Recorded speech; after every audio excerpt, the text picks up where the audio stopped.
নমস্কার বন্ধুরা, আমি পলাশ বিশ্বাস আর আপনারা দেখছেন পলাশ বিশ্বাস ভিডিওস। আশা করি আপনারা প্রত্যেকে ভালো আছেন এবং আপনাদের বাগানের গাছগুলিও ভীষণ ভীষণ ভালো আছে। বন্ধুরা, থাম্বনেল আর টাইটেল দেখে বুঝতেই পেরে গেছেন যে কোন বিষয় নিয়ে আলোচনা করব। হ্যাঁ বন্ধুরা, ট্রপিক্যাল জবা বা ট্রপিক্যাল হিবিস্কাস, যেগুলো বিদেশি জবা, সেই জবা গাছের পরিচর্যার বিষয় নিয়ে আজকের এসেছি।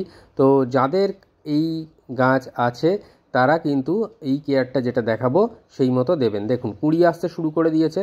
আমার কাছে মোটামুটি 5 থেকে 6টা আছে এই ট্রপিক্যাল হিবিস্কাস বা ট্রপিক্যাল জবা। তো তার মধ্যে দুটো জবা গাছে যে খাবারটা দেওয়া দেখাবো এবং এই দুটো জবা গাছে আমি খাবারটা এখন প্রদান করব। এটা সেপ্টেম্বর মাসের পরিচর্যা, যে ট্রপিক্যাল জবাতে সেপ্টেম্বর মাসে কী ধরনের খাবার দিতে হবে সেটাই আজকের আমি দেখাবো। তো তার আগে একটা কথা বলে দিই যে এই ট্রপিক্যাল জবা বা ট্রপিক্যাল হিবিস্কাসের যে বিষয়টা সেটা হচ্ছে সবসময় গাছের সাইজ অনুযায়ী একটু ছোট টব লাগাবেন। যাদের ওপেন এরিয়ায় থাকে, মানে ওপেন খোলা আকাশের নিচে যাদের আছে, তো সেই জায়গায় মানে মানে প্রয়োজনের থেকে তুলনায় ছোট টব লাগাবেন গাছের। এখানে দেখুন, এটা শিবা এই গাছটা, তো দেখতেই পাচ্ছেন যথেষ্ট বড় হয়েছে, হেলদি হয়েছে। আর যখন কিনে এনেছিলাম তখন তো একেবারে ছোট্ট গাছ ছিল একটুখানি। তো যাই হোক, এই কলম বা গ্রাফটিংয়ের নিচ থেকে যদি ডাল বেরোয়, সেগুলো এলা ডাল, সেগুলোকে কিন্তু ভেঙে দেবেন, না হলে আপনার যে আসল যে জবা গাছের সেটাকে কিন্তু হতে দেবে না। তো এই আর একটা গাছ, এই গাছটার কুঁড়ি চলে এসেছে, আইডিটা ভুলে গেছি। তো যাই হোক, মিডিয়াটা কীরকম করব এই আগাছা পরিষ্কার করতে করতে দেখিয়ে দিই। আগাছা হতে দেওয়া যাবে না। মিডিয়াটা হচ্ছে আপনার বাগানে যে মাটি আছে সেটা মোটামুটি 40 ভাগ নেবেন একটা টবের, যে টবে আপনি গাছ বসাবেন তার 40 ভাগ সেই টবের নেবেন। আর বাকি 40 ভাগ আপনাকে নিতে হবে বালি। বিল্ডিং কনস্ট্রাকশনে ব্যবহার করা হয় যে লাল মোটা দানার বালি, সেই বালি বার 3-4 ধুয়ে নেবেন। তাহলে মাটি 40 ভাগ একটা টবের, সেই টবের আরও 40 ভাগ বালি, এবং বাকি 20 ভাগ নিতে হবে আপনাকে কম্পোস্ট। সেটা 1 বছরের পুরনো গোবর সার হতে পারে বা ভার্মি কম্পোস্ট হতে পারে। তো এই গ্রাফটিংয়ের অংশ, এই গ্রাফটিংটাকে ছিঁড়ে দিতে হবে, কেটে দিতে হবে। তো এই নিচ থেকে যে ডালগুলো বেরোবে না, যেটা বললাম, সেই গ্রাফটিংয়ের নিচ থেকে যেটা বেরোবে সেটা হচ্ছে এলা ডাল, বা যে দেশি জবার উপরে গ্রাফটিং করা সেই জবার ডাল, সেটা ভেঙে দেবেন, সবসময় কেটে দেবেন। আর দেখুন, কুঁড়ি মানে সাইড দিয়ে ডাল বেরোচ্ছে, তো আরও বেরোবে, কারণ শীতকালে মোটামুটি ঠান্ডা ওয়েদারে এরা কিন্তু ফ্লাওয়ারিং করে থাকে, এই বিদেশি জবা বা যেগুলো ট্রপিক্যাল ভ্যারাইটির জবা সেগুলো। তো এখন আবহাওয়াটা যেরকম, সেই জন্য কুঁড়িও চলে এসেছে, এখন মানে কম বেশি ফুল দেবে। তো এদের মেন ব্লুমিং টাইম সেপ্টেম্বরের শেষ বা অক্টোবরের প্রথম থেকে শুরু হয়, এবং এইটা চলতে থাকে মোটামুটি মার্চ এপ্রিল মাসের অবধি কিন্তু আপনারা ফুল পাবেন। তো মে জুন জুলাই আগস্ট, এই 4টে মাস, বা জুন জুলাই আগস্ট, এই 3টে মাস একেবারে দেয় না সেভাবে ফুল। তো এটা দেখতে পাচ্ছেন, এটা হচ্ছে বায়ো পটাশ বা অর্গ্যানিক পটাশ, আর এটা রয়েছে নিমখোল 1 টেবিল চামচ করে সব রয়েছে। এটা হচ্ছে লেদার মিল বা চামড়াকুচি সার, আর 1 চা চামচ রয়েছে এখানে ম্যাগনেসিয়াম সালফেট বা এপসাম সল্ট, এবং 1 চা চামচ জিআর দানা। আর বোনডাস্ট প্রথমেই দেখিয়েছি, তো বোনডাস্ট এইটা। তো এই কটা খাদ্য উপাদান ভালোভাবে নিতে হবে, 1 টেবিল চামচ করে রয়েছে সব কটা। খালি জিআর দানা বা যেটা বায়োজাইম নামে অনলাইনে পাবেন, 19 রকমের মাইক্রোনিউট্রিয়েন্ট আছে এর মধ্যে। আর ম্যাগনেসিয়াম সালফেট বা এপসাম সল্ট, এটা 1 চা চামচ, বাদবাকিগুলো সব 1 টেবিল চামচ করে। তো এই খাদ্য উপাদানটা নিয়ে নিতে হবে, খুব ভালোভাবে মিশিয়ে নিতে হবে, যাতে প্রত্যেকটা খাদ্য উপাদান প্রত্যেকটার সাথে খুব ভালোভাবে মিশে যায়, এবং যাতে করে গাছের ফিডার রুটগুলো তারা যাতে খাদ্যটাকে খুব সুন্দরভাবে সংগ্রহ করতে পারে এবং গাছের পাতায় পৌঁছে দিতে পারে, সেই কাজটার জন্যই এই ভালো করে মিক্সড করে নেওয়াটা। তো মাটির খাবার এটা দিতে হবে। তো কতদিনের ব্যবধানে দিতে হবে সেটা বলে দেবো অবশ্যই, কিন্তু তার আগে বলবো যে এরপরেও কিন্তু কিছু ফোলিয়ার স্প্রে করতে হবে, যেগুলো এই ট্রপিক্যাল জবার ক্ষেত্রে ভীষণ ভীষণ গুরুত্বপূর্ণ। তাই নোট ডাউন করে নেবেন কোনটা মাটিতে খাবার দেওয়ার কতদিন পরে ব্যবহার করবেন বা দেবেন। তো আপনারা করতে পারেন এই সময় মাটি যেহেতু একটু ভিজে আছে, তো সেই জন্য খাবারটা উপরে মালচিং আকারে ছড়িয়ে দিয়ে হালকা করে মাটিটাকে খুশিয়ে নিয়ে মিশিয়ে দিতে পারেন, অথবা আপনারা ওপর দিয়েই ছড়িয়ে রাখতে পারেন। যদি বৃষ্টি হলে টবের মানে উপর দিয়ে যাতে বেরিয়ে না যায় সেই জিনিসটা খেয়াল রেখে করতে হবে। মাটি যদি 3-4 ইঞ্চি টবের থেকে নিচেতে থাকে তাহলে কিন্তু এইভাবে মালচিং করে ছড়িয়ে দেওয়া যাবে। আর না হলে মালচিং করার পরে এরকম হালকা হাতে খুঁচিয়েও দিতে পারেন, যাতে করে খাবারগুলো মাটির সাথে মিশতে সুবিধা হয়। তো এরপরে যেটা বলবো, যেদিন এই খাবারটা দিলেন তার থেকে ঠিক 2 দিন পরে গাছের পাতায় আপনারা এনপিকে, যেটা ওয়াটার সলিউবল, যেটা পাতায় স্প্রে করা যায় এবং মাটিতেও চাইলে দিতে পারেন, তবে মাটিতে দেওয়ার প্রয়োজন নেই, গাছের পাতাতেই স্প্রে করবেন।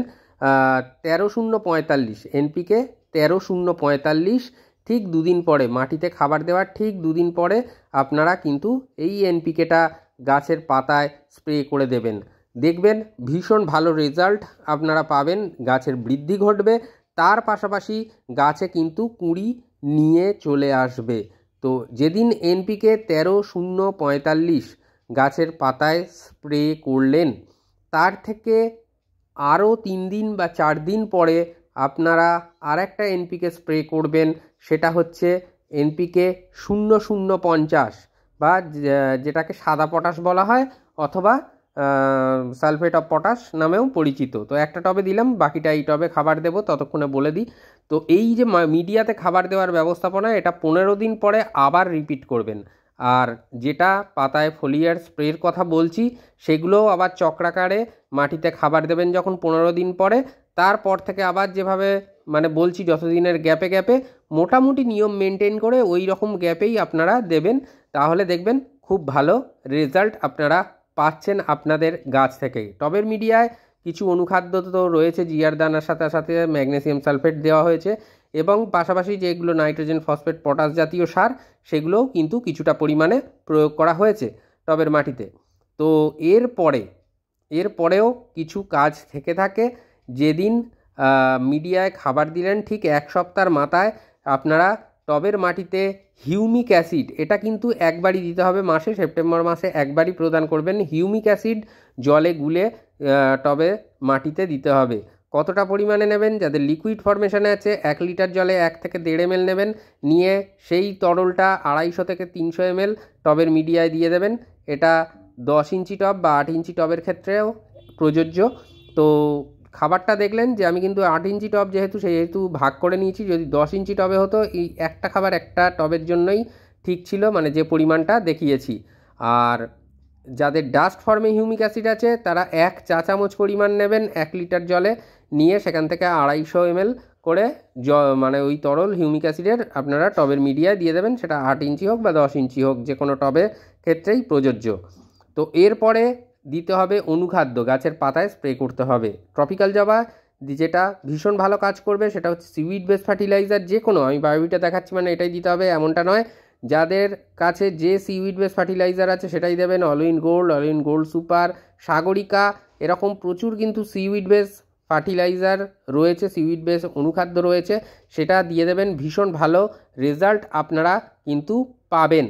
তো যারা বায়োভিটা দেবেন 1 লিটার জলে 1 ml নিয়ে গাছের পাতায় স্প্রে করবেন সকালের দিকে। আর এটা যেটা দেখছেন এটা হচ্ছে বুস্টার 2, এটা প্ল্যান্ট গ্রোথ রেগুলেটর। যে কোনো পিজিআর বা প্ল্যান্ট গ্রোথ রেগুলেটর ব্যবহার করতে পারেন, আমি এর কিন্তু বিজ্ঞাপন দিচ্ছি না বা এটা আমি ব্যবহার করতেও বলছি না, আমি বাগানে ব্যবহার করি। তো আপনারা চাইলে করতে পারেন, না হলে অন্য যে কোনো প্ল্যান্ট গ্রোথ রেগুলেটর যেটা আপনার কাছে আছে সেটাই আপনারা ব্যবহার করবেন। তো এটা দিতে হবে। যারা বুস্টার 2 ব্যবহার করবেন 1 লিটার জলে 1 ফোঁটা ফেলতে হবে, ফেলে সেটা গাছের পাতায় স্প্রে করে দিতে হবে। তো এইটা দেবেন। অনুখাদ্য যেদিন দিলেন তার থেকে ঠিক 2 দিন পরে আপনারা কিন্তু এটা দেবেন। তাহলে প্রথমে পাতায় ফোলিয়ার স্প্রের ক্ষেত্রে বলে দিই, প্রথম 2 দিন পরে 13-0-45, তারপরে 0-0-50, তারপরে অনুখাদ্য বা মাইক্রোনিউট্রিয়েন্ট, সবার শেষে কিন্তু এই পিজিআর বা প্ল্যান্ট গ্রোথ রেগুলেটর এটা চলবে। এবং তারপরে আবার 15 দিন পরে খাবার দিয়ে এটা কিন্তু পুনরায় আবার রিপিট করবেন। আর হিউমিক অ্যাসিডটা যেটা বললাম ওটা মাসে একবার দিলেই মিডিয়াতে যথেষ্ট।